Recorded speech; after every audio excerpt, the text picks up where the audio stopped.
வாழ்க்கையில ஏதோ ஒரு தப்பு செஞ்சிருப்பீங்க. அதனால ஒரு அவமானம், ஒரு வெட்கம், ஒரு நிந்த வந்திருக்கும். எல்லார் வாழ்க்கையும் இருக்கா இல்லையா? இல்ல யாராச்சும் பெர்ஃபெக்ட் பெர்சனா இங்க உட்கார்ந்திருக்கீங்களா? அப்படிப்பட்ட பெர்ஃபெக்ட் பெர்சன பார்க்கறதுக்கு எனக்கு ரொம்ப ஆசை. ஆ? இயேசுவ தவிர யாரும் கிடையாது. நம்ம எல்லாருடைய வாழ்க்கையிலயும் தப்பு செஞ்சிருக்கோம். அவமானப்பட்டிருக்கோம் அந்த தப்புக்காக. வெட்கப்பட்டிருக்கிறோம் அந்த தப்புக்காக. நம்ம உள்ளத்துக்குள்ள அது ஒரு ஒரு பெரிய ஒரு ரணமான ஒரு காயமா, எனக்கு மட்டும் ஒரு சான்ஸ் கிடைச்சா நான் என்ன பண்ணிருவேன்?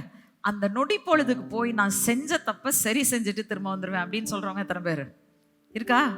உங்களுக்கு எல்லாருக்குள்ளயும் வெட்கம், அவமானம் இருக்கு. காரணம் என்ன? I I would have done things better. ஆனா தப்பு பண்ணிட்டேன்.